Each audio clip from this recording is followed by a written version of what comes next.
pois é unha obra que arroxa moita luz sobre o que foi a realidade de algo que levamos peleando moito tempo, de recoñecernos como unha mesma comunidade cultural cas nosas diferenzas. E para non prolongar moito, porque logo temos unha conexión con Londres, pois deixo aquí a palabra ao profesor Pablo Samuel para que nos explique un pouco a obra, que se quede algún que de adquirir, pois están aquí os exemplares da Ira das Letras, pois alguén quere adquirir o libro. Logo non escapedes porque temos outros libros de agasallo para xente que participe. Hai nos de compra e de agasallo. Boa tarde, agradeço a Luís Risco, enfim, esta apresentação e começo retrocedendo, aproveito este momento para agradecer à Fundação Vicente Risco, em particular a Luís Risco, o convite que me fez para estar aqui presente, tendo em conta que ultimamente o meu relacionamento com esta realidade e com as pessoas ligadas a esta realidade é um pouco mais distanciado, tendo em conta, enfim, um processo pessoal que me levou a residir atualmente em Castelo Branco e não no Porto.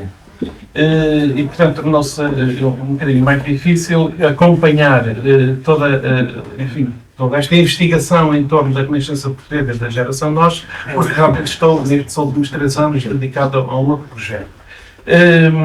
Esses agradecimentos são efetivamente devidos, quero reforçá-los ainda a Luís Risco, porque efetivamente de alguns anos a esta parte, desde as nossas relações em Amarante e na via disso, permitiram que estivéssemos presentes quer na Real Academia Galega, quer na Corunha, quer em Pontevedra, a falar um pouco sobre o que foram estas relações entre a Renascença Portuguesa e o movimento nacionalista galego e, em particular, a geração nós. Se o risco me permite, enfim, correndo o risco de ser um bocadinho deselegante, queria dizer que teríamos preferido, ou o próprio teria preferido, que esta fosse uma coedição com a Fundação Vicente Risco quando ela foi impressa. Lamentavelmente isso não foi possível e queríamos essa relação porquê? Para permitir que pudesse haver um conhecimento um bocadinho mais alargado daquilo que consta deste volume e que é o mais importante. Não é a minha introdução, o pressuposto, é sobretudo o material e parte dele inédito que aqui se reúne e que o Henrique falou disso provavelmente quanto à comunidade galega, mas sobretudo em relação a Portugal, à comunidade portuguesa e àqueles que se interessam, sobretudo ao núcleo de investigadores que se interessam por esta realidade, não nos era conhecida até à época. E foi de facto essa investigação que fiz cá, na Galiza, que permitiu conhecer documentos, desde correspondência até textos publicados em jornais e em revistas, que frutificou, de facto, enfim, nas páginas essenciais deste volume, que são as mais importantes. Há poemas e textos pascuais que desconhecíamos por completo. E há, sobretudo, uma presença leonardina, portanto, de Leonardo de Coimbra, tratando de aspectos tão importantes como o que une e o que permite uma certa identidade entre galegos e portugueses, que é, de facto, esse esteio primacial denominado saudade.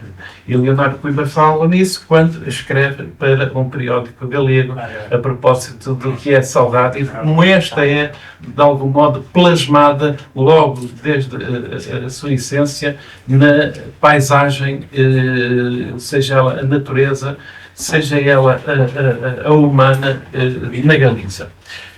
Penso que também, enfim, será um contributo não despiciando, o facto de termos conseguido reconstituir, e a partir daquilo que eu hoje de manhã enunciei, que é uma espécie de um catálogo das publicações nós, que de facto creio que era pouco conhecido. Esses catálogos hoje são raríssimos, e de facto eu consegui encontrar no Porto, exatamente porque houve esse intercâmbio, um ou outro catálogo da geração nós, e para além dos catálogos, os próprios livros publicados pela editorial Nós, não é?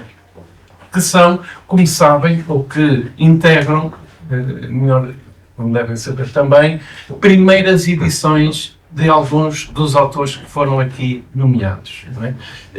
Desde essa coleção, e não é por acaso, não é, dedicada ao teatro, que em Portugal não tínhamos propriamente, e aqui, enfim, não devia ser muito comum, até as obras de ensaio, quer sobretudo de Vicente Risco, e também aquelas mais relacionadas com a doutrinação do nacionalismo galego. Ele está não só, enfim, mostrado através da reprodução das capas dessas edições, como naquilo que se segue, que é de facto uma descrição do ponto de vista bibliográfico do que foram essas edições, do que as acompanha, dos artistas que colaboraram na criação das capas, etc. Não me adianto, exceto para dizer ou reforçar a ideia de que julgo que este será um contributo importante para, a partir dele e com outros elementos e outros contributos, podermos aprofundar ainda mais aquilo que é essencial nas relações entre Galiza e Portugal, que não gostaríamos ficassem datadas a um período que foi realmente notável, que foram esses anos 20 e 30 do século passado. Essa relação não foi epidérmica, não foi apenas geracional, mas é uma relação que há de perdurar, sobretudo pelos aspectos essenciais que determinam aquilo que é a idiosincrasia e a personalidade dos galegos e dos portugueses. Muito obrigado.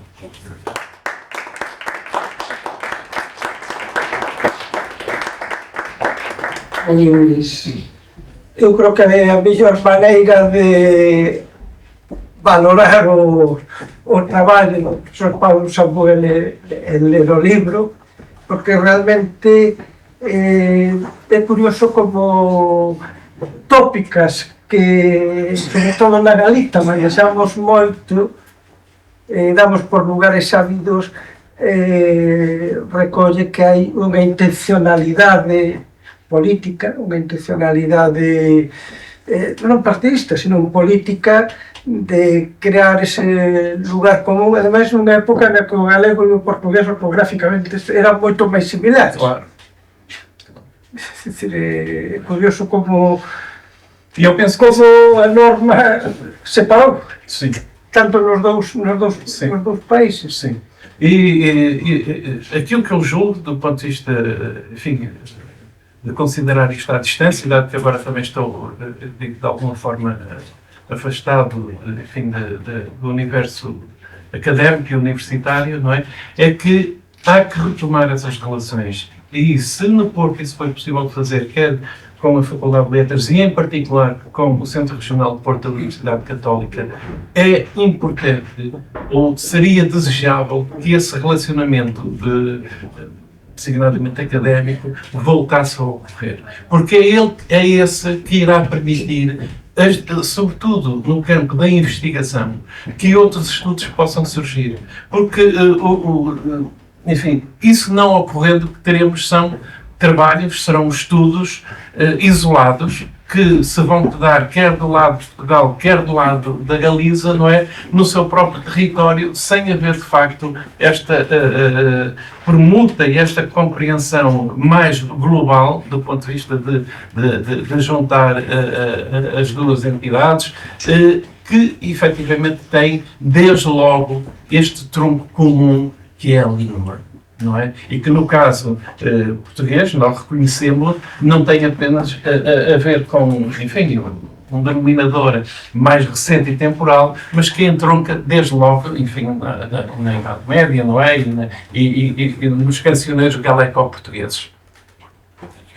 Ben, na Galiza continua a haber moita ocupación polo relacionamento con Portugal, mesmo a nivel académico. O sistema Galiza na Asociación entre a Academia Galega da Lingua Portuguesa, a Proacademia Galega da Lingua Portuguesa, que teñen como correspondentes académicas e académicos de investigadores e literatos portugueses, mas tamén há un relacionamento coa Academia das Ciencias de Lisboa e coa Academia das Artes de Brasil. Entón, estase a facer traballos mesmo a un dicionario galego que é o dicionario Stravís, que recolle toda, que ten 300.000 entradas de palabras galegas, portuguesas. O dicionario Stravís, non sei quantos tomos está, mas ten 300.000 entradas. Xa é o dicionario máis longo, con máis entradas de toda a Península Ibérica. E é galego-portugués. Está escrito con normativa portuguesa e con esas palabras galegas e as palabras portuguesas. E é dunha persoa daqui ao lado das mías. Vive en Santa María, aquí en Allariz, en Santa María, e é originario de Trasmidas, e é un destes personaxes da Academia Galega da Lingua Portuguesa, da que eu tamén faço parte, mas o meu compañeiro, mas moita xente que há. E entón, ese relacionamento nunca se vai perder porque está sempre no ponto de mira da xente que traballamos nisso. Eu, quando referi esta ligação, tinha presente que, de facto, há ainda esse intercâmbio. Mas aquilo que, tanto quanto sei, deixou de haver, foram os encontros que nós promovíamos, não é? Do ponto de vista da participação pessoal, porque ainda há poucos anos atrás participei, enfim, num encontro, mas já foi um encontro através do Zoom, não é? Que chega a um número reduzido de pessoas, que chega apenas aos académicos e que não tem uma tradução direta junto da população e daqueles que se interessam, mesmo não académicos. E eu penso que isso é importante, não é? Porque senão estamos só a falar-nos para os outros, não é? E isso foi possível através de diversas entidades, fossem elas académicas, como o Centro Regional de Porto da Universidade Católica e em menor escala da Faculdade de Letras, mas também por outras entidades, porque, como o Luís Risco sabe, por exemplo, a Câmara Municipal de Amarante promoveu muitos desses encontros. E, entretanto, nós também vamos perdendo, em Portugal, refiro-me, algumas das possibilidades de continuar a trabalhar nestas áreas. Porquê? Porque se nós aqui temos, e felizmente, e permitam-me que louve este projeto, a Fundação Vicente Arrisco, nós já não temos uma Casa Pascoais. Como devem saber, a casa e o acervo de Teixeira Pascoais foram desalojados e o espírito do lugar, que marcava muito aquilo que era a Casa de Pascoais, porque nós íamos ao Solar do Gatão e víamos ali muito daquilo que Pascoais colocou na sua poesia, não é? Hoje já não temos essa realidade, porque o acervo e até o mobiliário, que era, enfim, tão singular de Pascoais, foram, enfim, não importa aqui dizer as razões, mas deixaram de estar nessa casa e passaram para a Biblioteca Albano de Sardoeira e para outros espaços da Câmara Municipal de Amarante, sabendo, tanto quanto sei, que parte dele continua até encerrado e que não estará assim totalmente disponível, não é? O mesmo aconteceu com o acervo Leonardo de Coimbra, como referi esta manhã. Não é? E, portanto, começando nós a deixar de ter acesso a estes núcleos que são, de facto, fundamentais para o estudo destas relações, dificilmente poderemos chegar deixei muito curioso a expressão usada pela professora Pilar, não é? Deixamos de ter acesso a esta se não crítica, investigação hidráulica, não é? Que é de facto o recurso às fontes. Mas a verdade é que sem essas fontes, como o caso do epistolário, e deste epistolário inédito que aqui se encontra, não é? Nós deixamos de ter uma leitura concisa e precisa do que foram esse relacionamento. Não é? Deixamos, sobretudo através do epistolário, de saber o que é que estes autores entendiam relativamente a alguns tópicos ou algumas noções, para evitar a palavra conceito, algumas noções que eram entendidas de um lado e de outro. Não é? E, portanto, o não se desenvolverem estas relações nesta perspectiva que eu coloquei, penso que todo um pouco o conhecimento futuro que possamos ainda ter e, sobretudo, aprofundar do que foi esta realidade e do que ela ainda pode e deve ser. Porque nós, enfim, como sabem, com certeza, em Portugal, e do ponto de vista político, nós estamos a atravessar um período bastante complicado, não é? E o que é que acontece? Nós deixamos de ter gerações como a geração dos jovens de Seabra, da Nova Renascença, não é? E até a minha, em que nós sabíamos distinguir perfeitamente aquilo que era patriotismo e o que eram as razões pátrias ou de nacionalismo, não é? Para cairmos naquilo que é a demagogia patrioteira, permitam uma expressão, não é? Sim. E nacionalista de grupos políticos, não é? Que, desculpem, enfim, o arrojo desta afirmação, que nada sabem desta realidade, não é? E, portanto, nós já tivemos essa experiência no passado, Deus, Pátria e Família, não é? Com, enfim, os desenvolvimentos e a realidade que causou, não é? Não queríamos voltar a ter isso, não é? Sobretudo porque está desligada daquilo que verdadeiramente fundamenta as razões de uma patriosofia, como escreveu e defendeu o ensaísta e até filósofo António Quadros, que não deixa de ser curioso, filho de António Ferro. Esperemos que, desgraciadamente, não passe o mesmo das duas partes. Estamos muito perto de que passe nos... Podemos falar disso. Pois, vivemos tempos difíceis, não é? E mesmo, assim, esta interligação tem a ver não só com as realidades políticas, mas também depois influi no desenraizamento que nós temos, não é? Seria interessante falar nisso, não é? Que ocasião para isso, não é? Mas era importante falarmos sobre aquilo que move o discurso político, não é? E o demove a esse discurso político, não é? Das verdadeiras marcas da identidade cultural, não é? Porque a identidade está nisso, não é? Não está, não estará propriamente nas filiações políticas ou naquilo que é o rumo da própria história, não é? E embora a história sabem isso é muito melhor do que eu, não é? Nós temos histórias paralelas, não é?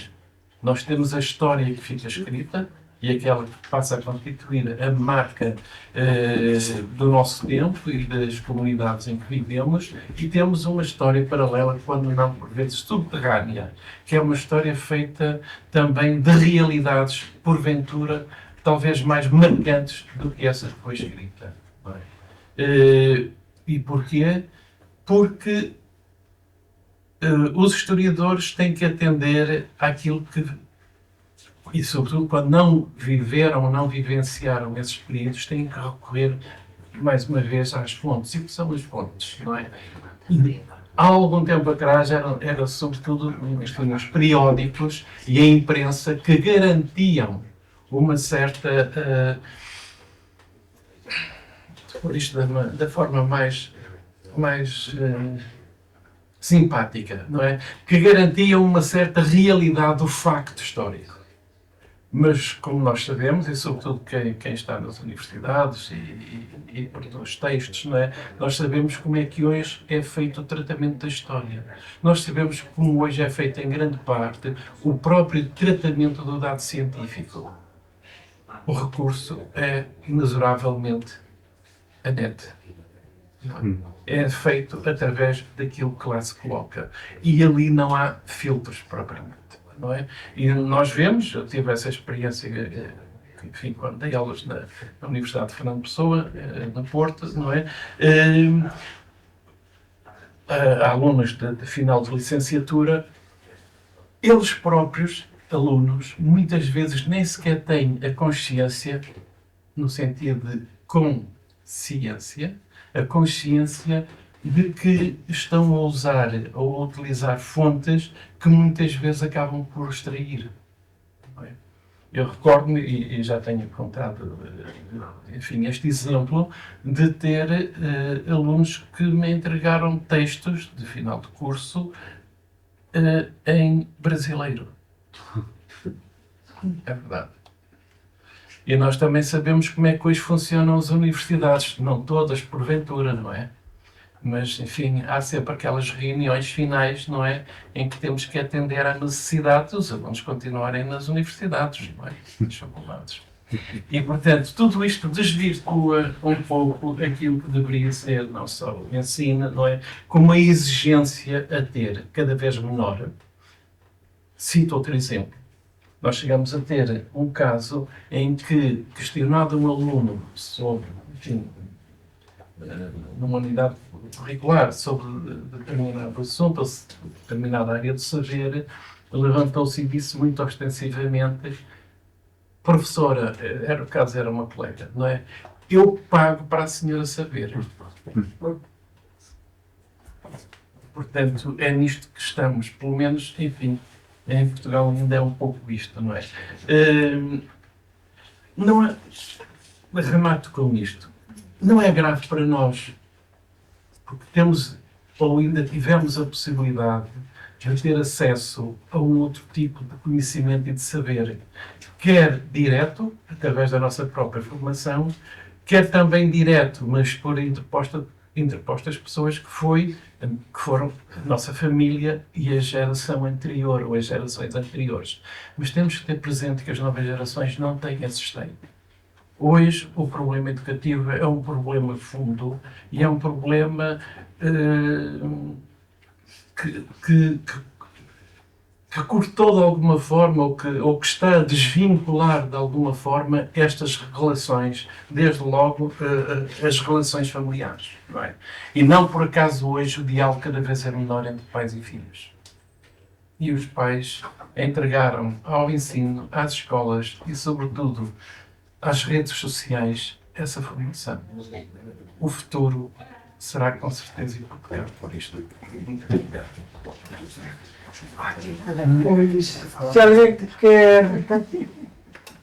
Se alguém quer adquirir o livro, ou aquí, ou se non, na librería das letras, ou tedes a vosso dispor. Muito obrigado.